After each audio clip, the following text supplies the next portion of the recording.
Assalamualaikum dan salam sejahtera. Pada video yang lepas, kita tengok bagaimana sharing ekonomi impact automotive industry kan. Dan kita juga tengok macam mana company kereta ni dia ubah daripada kereta sebagai produk kepada mobility as service. Dalam MaaS tu kita tengok satu elemen teknologi yang penting iaitu autonomous driving. Apa image kita terhadap autonomous driving kan? Saya rasa kebanyakan orang semua image dia maksudnya kereta tak ada driver lah kan. Masa saya kanak-kanak dulu ada series TV dia panggil Night Rider, ada kereta hitam ni kan, dia boleh bercakap dan dia boleh drive sendiri kan, dengan penuh dengan senjata. TV series ni around 1982 lah. Yang 30-an 40-an mungkin tahulah cerita ni kan. Kalau kita tengok sejarah kan, autonomous konsep ni didesain oleh Leonardo da Vinci pada tahun 1495. Dia design self-propelled kart. Dia buat macam kereta mainan tu dengan kayu yang bila dia pusing-pusing dia gerak sendiri.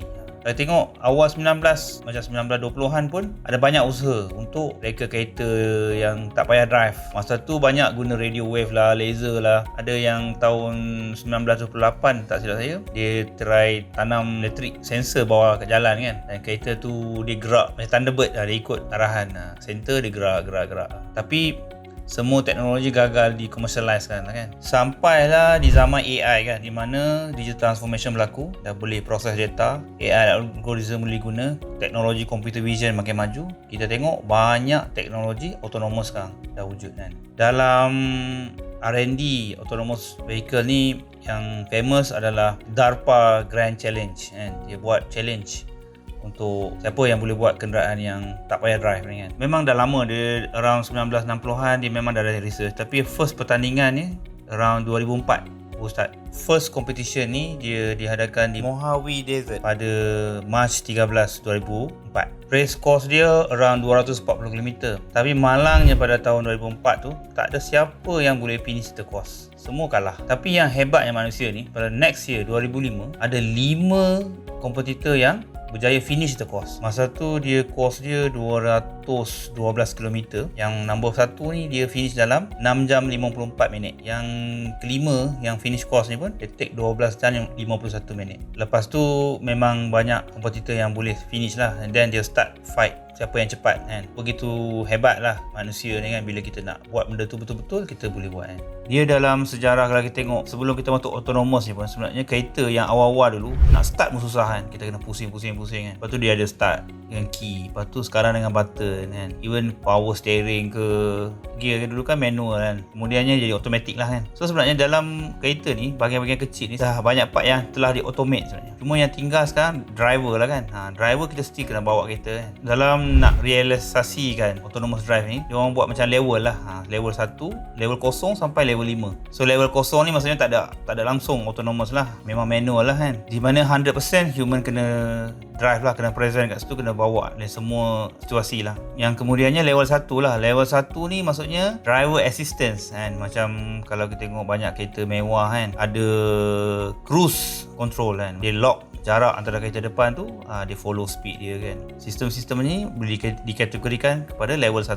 Kalau kita tengok level kedua, dia dipanggil partial automation kan. Maksudnya kereta tu dia boleh control brake dengan acceleration lah. Kereta yang ada benda ni, macam contohnya kalau tengok Honda Freed pun dia ada kan. Kita kena pegang steering tapi dia control lah, dia control minyak. Benda-benda ni dikategori sebagai partial automation. Level ketiga pula dia panggil conditional automation lah. Maksudnya kebolehan dia untuk detect environment tu ada. Bukan dia control diri dia saja kan, dia boleh detect environment. Most of the situation dia boleh drive sendiri lah, tapi still certain area kena ada human involvement lah dalam tu. Kalau dah masuk level keempat ni, dia panggil high automation. Most of the time kereta tu boleh drive sendiri. Human punya involvement macam optional lah kan. Dan yang kelima memang full automation. Memang tak ada manusia pun, kereta tu boleh drive sendiri di mana saja kan. Kalau kita tengok sekarang tahun 2020 ni, apa tahap kemajuan teknologi ni kan. Kebanyakan company yang sekarang yang provide autonomous ni memang dah ada kan. Walaupun kat Malaysia saya tak pernah tengok lagi, tapi dekat Jepun, dekat US memang dah ada. Dan kebanyakannya dikatakan level 2 dan 3 lah. Antara 2 dan 3 banyak. Contoh macam saya pergi Jepun dulu, kawan saya bawa kat highway, dia pakai autonomous mode ni. Dia still kena pegang handle, tapi kereta tu dia sendiri lah, dia detect, dia corner sendiri kan. Tapi kalau dia lepas handle, dia akan bising lah, dia akan off. Kalau tengok kereta macam Nissan pun dia ada e-power kan. Nissan Serena e-Power, dia pun ada mode macam tu. Tapi sekarang yang latest ni, Nissan pun dia ada mode baru yang kita boleh lepas tangan. Maksudnya buat benda lain lah, kita still kena duduk dekat tempat driver, tapi kita boleh lepas handle tu teknologi tu dah kau di-commercialize pun. Tesla pun dah ada mode macam tu. Even kita boleh panggil kereta kan, kita pergi parking, kita set je, dia kereta tu datang kat kita. Yang tu pun Tesla dah release mode tu. Tak silap saya Tesla Model S dia dipanggil Tesla Model S Autopilot. Memang cool lah teknologi dia. Tapi kalau rata-rata kita tengok macam Audi pun dia kata dia nak release level 4 around 2021 dan dikatakan around 2025 dia orang cakap dah boleh buat level 5. Kalau kita tengok praktikal, mungkin R&D dan test run around 2025 saya rasa boleh siap. Nak commercialize mungkin take another 5 years. So boleh dikatakan pada tahun 2030 kita dah boleh tengok banyak autonomous vehicle run atas jalan. Core teknologi untuk autonomous drive ni memanglah computer vision kan, kamera dan sensor-sensor gelombang kan, digabungan multiple sensor yang bagi kereta tu boleh sense macam-macam objek dengan menggunakan teknologi AI seperti deep learning kan. Gabungan teknologi ni menyebabkan autonomous ni dah nampak depan mata dah kan. Apa impact autonomous ni sebenarnya kan? Simple, bila orang tak payah bawa kereta, dia akan mengcreatekan satu ekonomi baru, dipanggil passenger economy. Maksudnya sekarang kita kena drive, sebab tu kita ada steering, kita ada carpet kan, kita ada structure kereta. Bila kita memang dah tak perlu bawa kereta, maksudnya the whole grand design kereta tu akan berubah kan, dari tempat duduk, ruang. So kita macam naik kapal terbang kan. Banyak servis baru yang akan boleh masuk dalam kereta kan.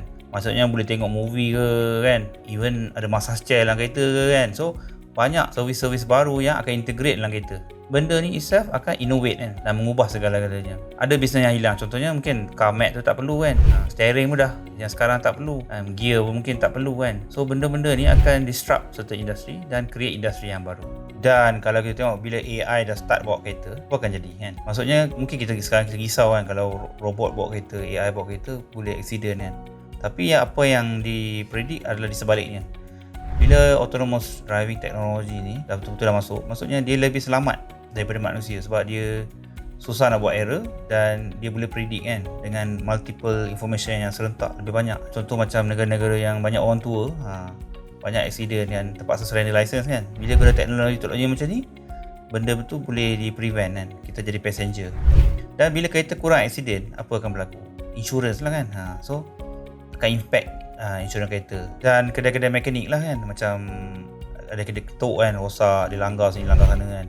So kebarangkalian nak langgar tu bila kurang, akan impact lah mekanik-mekanik kan. Macam kita lah ni ada mekanik-mekanik yang kecil-kecil, SME kan. So mereka semua ni, dia orang punya pendapatan akan berkurangan lah bila ada self-driving mode ni. Ada lagi impact, iaitu adalah dalam perniagaan kan. Contoh taksi dan truck driver kan. Mereka ni, company bayar kos terhadap driver. Bayangkan tak perlu drive kan. Mungkin kerja driver tu akan berkurangan lah mendadak kan. Ataupun kos dia akan dikurangkan. Mungkin dia just monitor je, dia tak really drive kan. Benda-benda ni akan impact labor market lah kan. Jika katakan driver truck, driver yang bawa orang ni dalam bisnes ni akan terjejas dengan teknologi. Dari segi perniagaan pula, dari segi business world pula, dia adalah satu lagi threat untuk company-company kereta ni. Kalau kita tengok company mana yang sekarang ni teknologi dia hebat kan dalam autonomous ni. Contoh yang famous adalah satu company nama Waymo. Waymo ni sebenarnya company Google.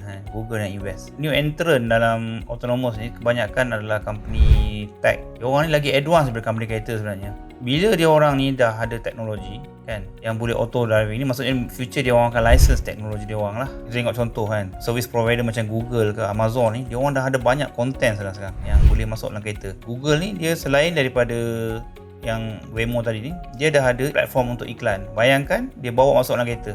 Kita naik kereta autonomous tu, dia ada screen, kita boleh tengok iklan. So dia boleh earn money more lah kan. Dengan dia buat benda tu, dia boleh kurangkan kos kereta kan autonomous tu. Sama lah macam Amazon kan, kalau dia nak masukkan dia punya movie lah, shopping lah kan. Bila semua function tu dia masukkan dalam kereta, saya cakap di passenger economy, company kereta dia terpaksa jadi macam handphone lah. Dia terpaksa jadi hardware maker kan. Dia tak ada platform tu sekarang, menyebabkan dia akan terancam. Dia terancam disebabkan the last one mile tu, yang paling dekat dengan klien tu, dia ambil oleh company-company tech yang jaya ni. Of course company-company macam Toyota, Tesla, dia orang punya teknologi pun hebat. Dia orang pun dah ada autonomous teknologi sendiri. Still dia orang tak boleh lawan dengan Google, sebab Google ada banyak AI tech yang dia guna daripada lain, contohnya voice and computer vision kan. So dia orang tak terlawan sebab volume of data yang Google ada dengan dia orang ada takkan sama kan. Competition kat sini sangatlah sengit kan. Sila hari bulan company creator ni terpaksa follow company tech ni. Macam mana handphone dulu ditukar jadi smartphone, revolution kan, tukar kan, menyebabkan semua hardware maker terpaksa tunduk kepada Android dan iOS. Benda yang sama boleh berlaku dalam kereta. So benda ni still ongoing lah kan. Kita tengoklah macam mana dia akan jadi.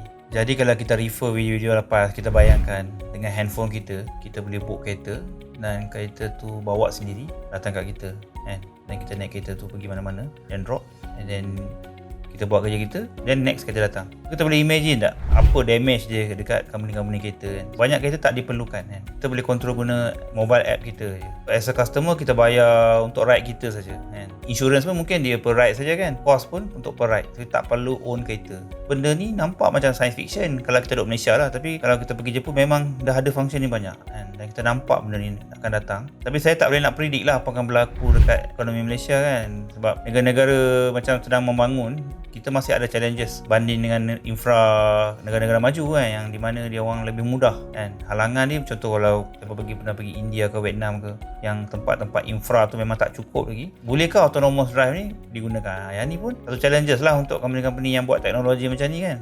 Dan autonomous drive ni pun bukannya akan perfect kan. Dia mesti ada risk dia. Contohnya cyber security kan.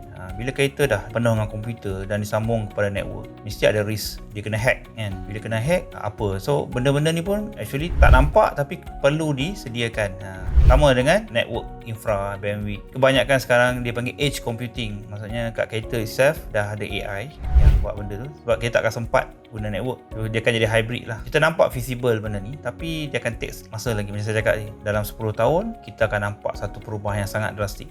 Benda ni akan lebih cepat daripada yang kita nampak. Dia bukan science fiction. Teknologi wise dah ada. Cuma banding kapal terbang. Tengok kapal terbang, dia terbang di atas udara kan. Tak banyak kan. Dan kita tengok kapal terbang pun, dia nak naik dengan nak turun je, orang control. Most of part, dia dah automatic. Dia autonomous. So kereta pun boleh jadi. Cuma masalah kereta ni, ramai bawa kan. Dia secara berkelompok kan. So dia kena sense lebih delicate. Dan kebarangkalian dia nak langgar tu lagi tinggi daripada kapal terbang tadi tu. So dia akan take time untuk test kan. Dapat satu solution, dapat satu keselamatan yang jelas, baru dia akan commercialize. Mungkin 10 tahun depan tak heran lah kalau kita tak perlu ada lesen kan. Kita just naik kereta, ada orang drive kan ke satu destination.